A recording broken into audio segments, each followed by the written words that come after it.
Well, it's great to be here with Kathleen and Sumit. I'm Sonia Singh, the Chief Insights Officer at AVIA. Very excited to talk to both of you about what you're doing at AVA. But let's start with some quick introductions. So, Kathleen, would you like to go first? Tell us a little bit about you, your role. How long have you been doing this?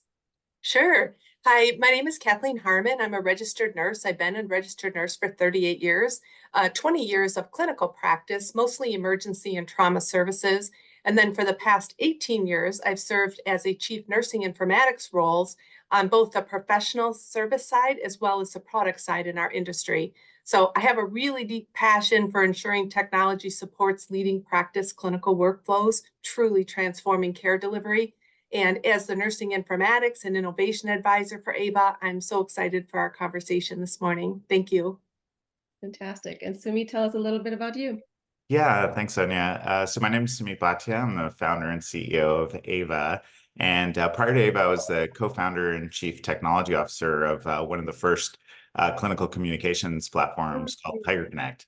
And we started AVA 7+ years ago with this idea that we could really help nurses, doctors, and patients every single day by providing them with their own personal voice assistant.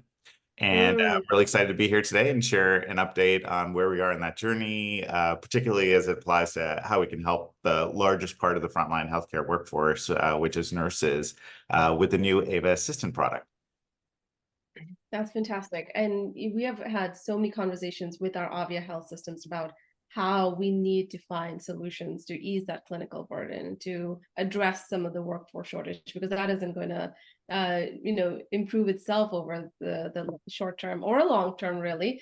So let's start with the core problems. As you started this work at AVA, what are the core problems you're looking to solve? Always start with why. Why are you doing this? What are the problems you're looking to solve? And why are they important now? Yeah, I'll jump in here. First, I would say that I'm super excited to talk about the current challenges and problems because we are at the place now in our industry that we have the technologies that can support and improve workflows. Really gives us an opportunity to take the problems and challenges we see today and flip those into opportunities. So the first problem that we really address is the administrative burden for nursing as a whole. So this really detracts nurses' time with their patients. It increases burnout and turnover. And actually, time spent in the EHR, the electronic health record, is the biggest culprit here.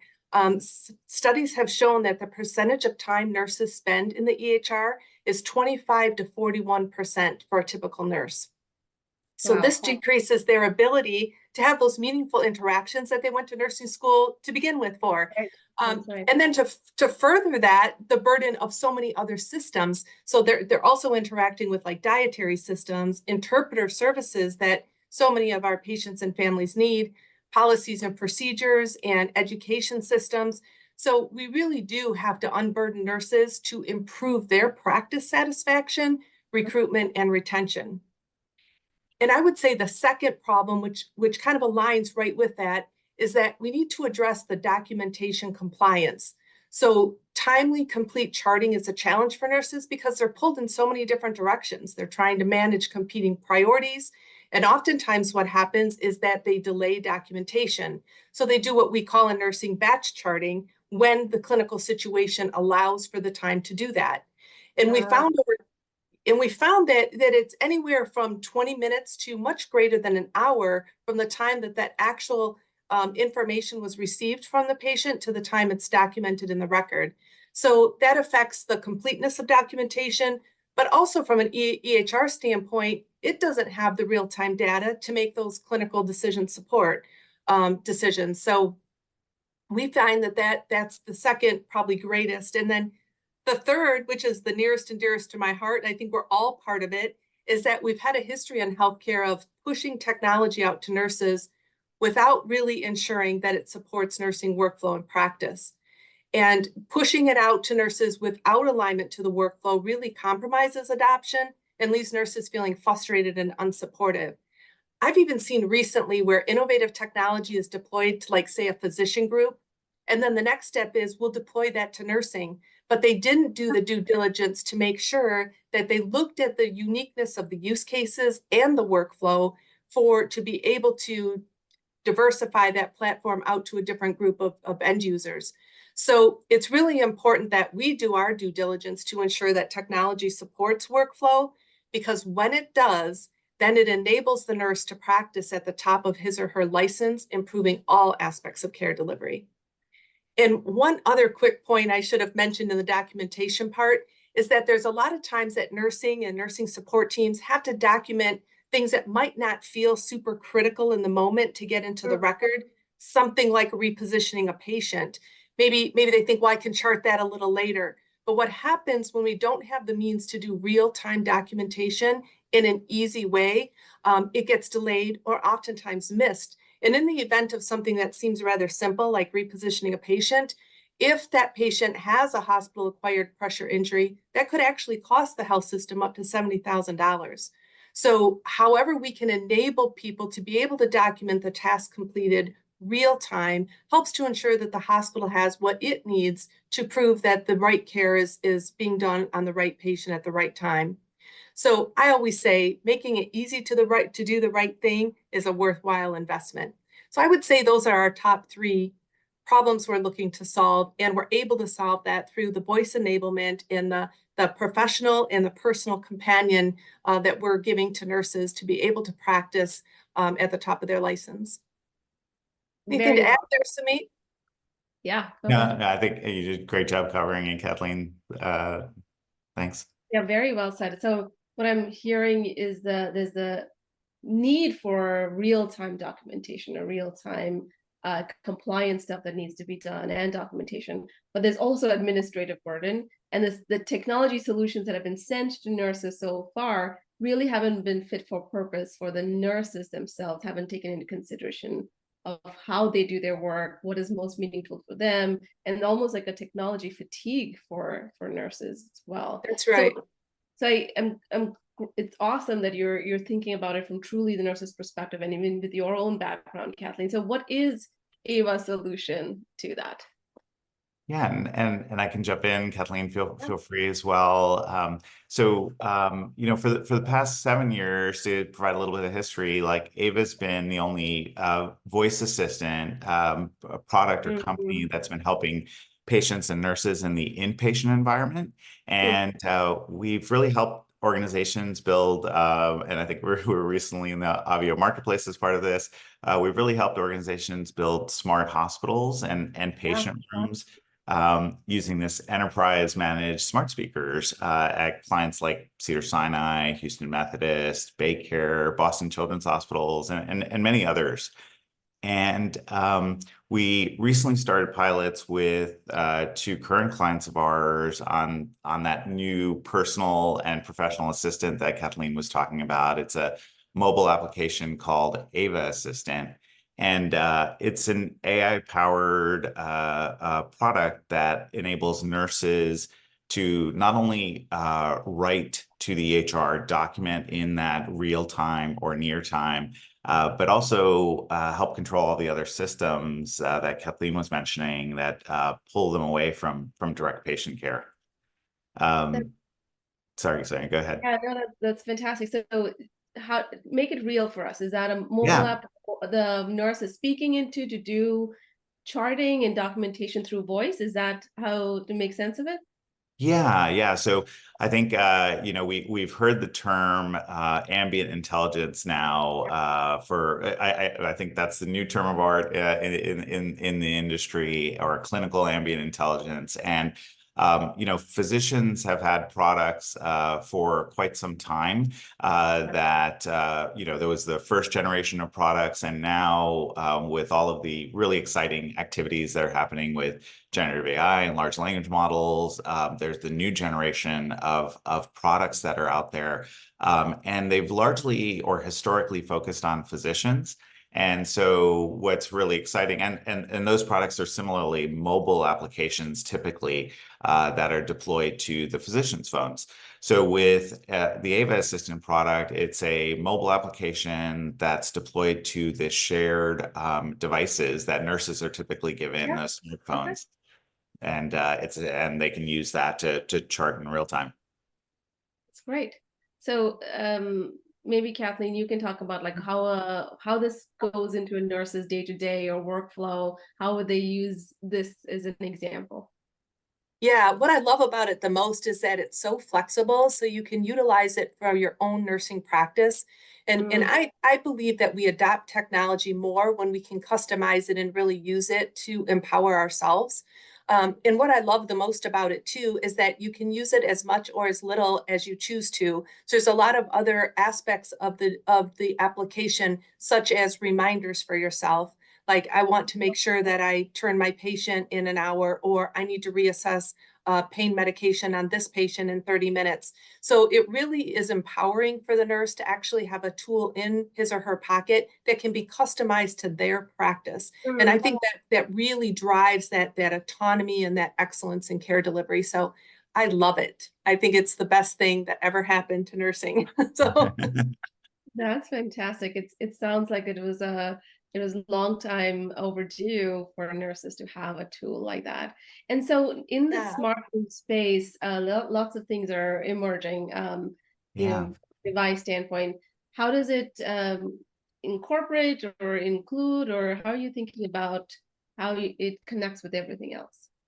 Yeah, I think Sonia, thank you for that question. It really is one of Ava's, core strengths. So through partnerships with, some of the amazing health systems organizations that we've worked with over the years, they've really driven the use cases around this type of technology, this virtual assistant, personal assistant type technology.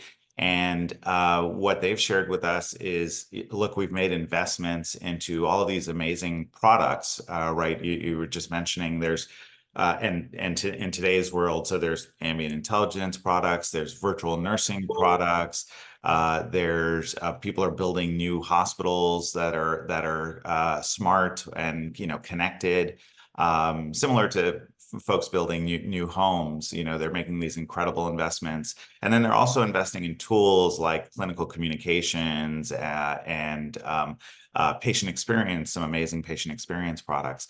So what Ava, how we like to think of ourselves and what a big part of what we do is we've connected to now about 50 of these different companies and technologies and are really creating a voice experience on top of all of that to really make it easy and allow these organizations to maximize their investment in those technologies. There'll be like a voice layer that connects a lot of these emerging technologies in their smart. Exactly. Well, Exactly right. that's great because I think we have to think about new ways of interacting with technology versus it just being on a screen. I think we're going to see a new era of voice and gesture and all of those things. So you're focusing in on the voice piece, particularly for nurses. Yeah, exactly right. And yeah, we'll all get to Minority Report at some point. So it'll be voice and hands, and I do a lot Right. of hand waving, so that'll be perfect. That's right. That's right. Um, One of the really important questions is around results, impacts, KPIs that you're looking to move and what results you've already seen. Can you share some examples around that? Yeah. So I'll first share an example around our existing product, and then maybe Kathleen can jump in with some of the things we're seeing in the new Yeah. with the new Ava Assistant product. So with that ambient smart speaker product, just as one example, at Jefferson Health's McGee Rehab Hospital. Mm, Patients who are using the device more than 10,000 times a month mm, to self-serve and lift lower value tasks and room entries off the plates of nurses and other care team members. So these are tasks that include everything from like controlling the lights and yeah. blinds to the temperature and TV, all with their voice. And in many cases, because this is a rehab hospital, these are all of these Right. activities were things that a nurse may have to help you with, Come into the a room and do therapist, a that. caregiver might have to help you with. Got it. And that's the smart speaker solution that has been you've had for a That's while. yeah, that's that smart speaker or that personal assistant that we've had in market for a while now. That's focused on patients, but also alleviating tasks off of nurses' plates. So, as an example, we have partners where nurses can walk into a room and say, bring up the fall prevention video, and they can Okay, the system can turn on a TV and help educate the patient. that's great. And then Kathleen, you're going to tell us about some of the results from the new solution. Yeah, so while the assistant application is still being piloted, I can share though that some of our clients, what they're committed to now as far as measurement and some preliminary data we have. So one example is we are looking to measure the time it takes to do some of those heavy volume tasks. So one of those is like a pain reassessment. So every time you administer something for pain for a patient, you then have to reassess to make sure that that was actually effective in their pain relief. So one of the things we're looking at is that's an example of one of those high volume tasks. And today, the manual process where the nurse has to go into the EHR, find the patient, find the flow sheet with the right place to document. When we watch that over time, it's about 3 minutes that process takes. And preliminarily, we're seeing through the AVA voice charting that we're able to decrease that to 33 seconds. So that's like an 80% reduction. And when you look at it over time, and we've modeled this out, looking at a couple of those examples, even though it's preliminary data, we believe it'll be at least an hour per shift. But I think what's even the most important part of it is that empowerment to nursing to be able to use that tool to help their practice and really ensure that they're delivering the care they want to deliver by making some of those longer activity tasks take a shorter period of time and make it easy to do. The other thing is, patients or nurses are in rooms and they're oftentimes occupied, their hands are. So being able to have that ability then to get help to the room or to pull up something like Samit said on a screen, it's really a time-saving measure. So we're going to look at all of that over time. But I think the key thing is ensuring that we're really mapping it to the things that matter most to nursing. So looking at those things first, making sure we get the results from those, and then to continue to build over time.